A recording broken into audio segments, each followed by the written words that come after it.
আসসালামু আলাইকুম। আজকে ভীষণ সুন্দর এবং মজার একটি আচারের রেসিপি নিয়ে হাজির হয়ে গিয়েছি। আজকে বানিয়ে দেখাবো ঝুরি আচার। তো চলুন শুরু করা যাক। প্রথমে এখানে 3 কেজি আম নিয়েছি। আমগুলোকে কেটে ধুয়ে পরিষ্কার করে নেব। এখানে আমে কোনো প্রকার পানি নেই, একদম পানিগুলো আমি ঝরিয়ে নিয়েছি। এরপর আমগুলো একটা চাকুর সাহায্যে একদম ঝুরি ঝুরি করে কেটে নেব। দেখতেই পাচ্ছেন আমগুলো আমি কিভাবে কেটে নিচ্ছি। যদি কেউ চাকুতে সমস্যা মনে করেন, যার যেটাতে সুবিধা সে সেভাবেই কেটে নিতে পারেন, কোনো সমস্যা নেই তাতে।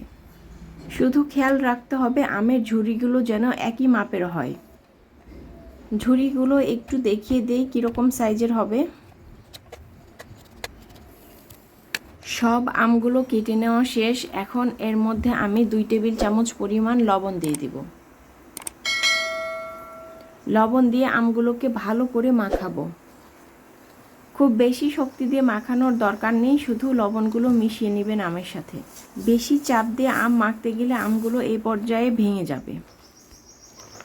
কিছু সময় মাখানোর পরে আমগুলো দেখুন নরম হয়ে গিয়েছে। আরও কিছু সময় আলতো আলতো করে আমগুলো এভাবেই মাখিয়ে নেব। এভাবেই কিছু সময় মাখিয়ে নেওয়ার পরে আমগুলো আমি 1 থেকে 2 ঘন্টার জন্য রেখে দিব।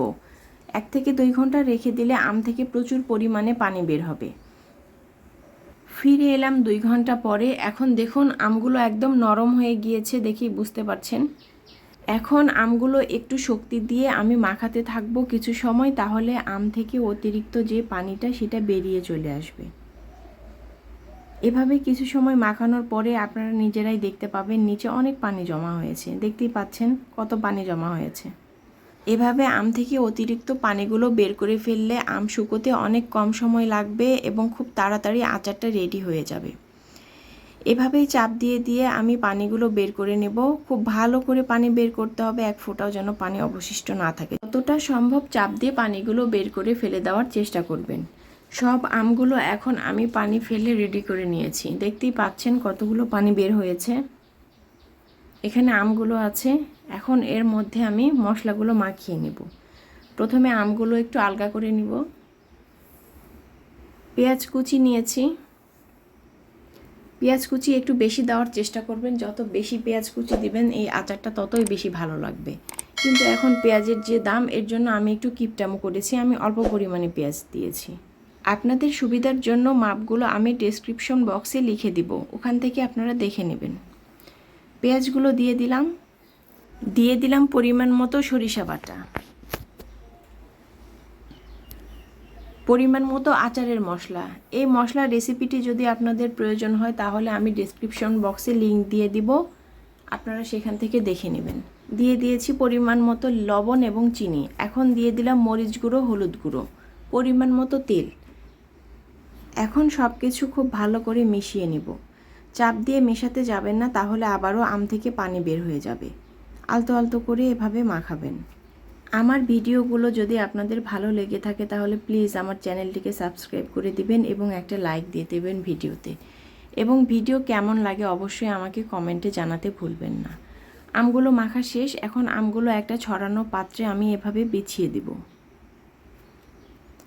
আমগুলো এভাবে বিছানোর পরে বেশি নাড়াচাড়া করতে যাবেন না, তাহলে আম থেকে যে মশলাগুলো আছে সেগুলো খুলে খুলে যাবে।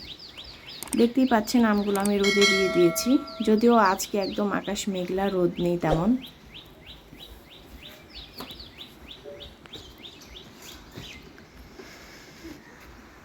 আচারগুলো শুকিয়ে একদম রেডি হয়ে গিয়েছে। আমার 3 দিন সময় লেগেছে রোদ না থাকার কারণে। আমগুলো ধরে দেখবেন যেন চাপ দিলে ভেঙে না যায়। এই পর্যায়ে আমগুলো রেডি হয়ে যাবে। যদি ভেঙে যায় সেটা বেশি শুকিয়ে যাবে, সেই আচারটা খেতে অতটা ভালো লাগবে না। কালারটা কত বেশি সুন্দর লাগছে দেখে নিশ্চয়ই বুঝতে পারছেন। তেলে ডুবিয়ে রাখার পরে এই আচারের সৌন্দর্য আরও কয়েক গুণ বেড়ে যাবে। এখন একটা পরিষ্কার পাত্র নিয়ে নিব, অবশ্যই কাচের নিব। সব আচারগুলো এখন আমি এর মধ্যে ঢেলে নিব। সব ঝুরি আচারগুলো বয়মের মধ্যে ভরা শেষ। এখন তেল গরম করে নেব। একটা পাত্র চুলায় বসিয়ে নিলাম। পরিমাণ মতো তেল দিয়ে দিলাম। তেলটা অবশ্যই খাঁটি নেওয়ার চেষ্টা করবেন, কেনার সময় একটু দেখে নেবেন। তেলটা হালকা একটু গরম হয়ে এলে এর মধ্যে দিয়ে দিব অল্প পরিমাণে একটু পাঁচফোড়ন। পাঁচফোড়নটা একটু সময় ভেজে নেওয়ার পরে এর মধ্যে আমি দিয়ে দেবো শুকনো মরিচ। চাইলে গোটাও দিতে পারেন, কিন্তু ঝাল বেশি হওয়ার কারণে আমি একটু মাঝখান থেকে কেটে দিলাম। সব কিছু এখন একটু ভালো করে ভেজে নেব। মরিচগুলো যখন একটু লাল লাল হয়ে আসবে, কালার আসা শুরু করবে, তখন চুলাটা বন্ধ করে দেব। আচারে দেওয়ার জন্য তেল একদম রেডি। তেল কিন্তু ঠান্ডা করতে যাবেন না, গরম গরম তেল আচারের মধ্যে ঢালতে হবে। এখন তেলগুলো আমি আচারের মধ্যে দিয়ে দেব।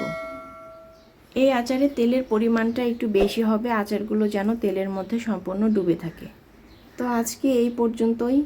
ভালো থাকুন সবাই। সামনে আবারও নতুন কোনো রেসিপি নিয়ে আপনাদের সামনে হাজির হয়ে যাব। আল্লাহ হাফেজ।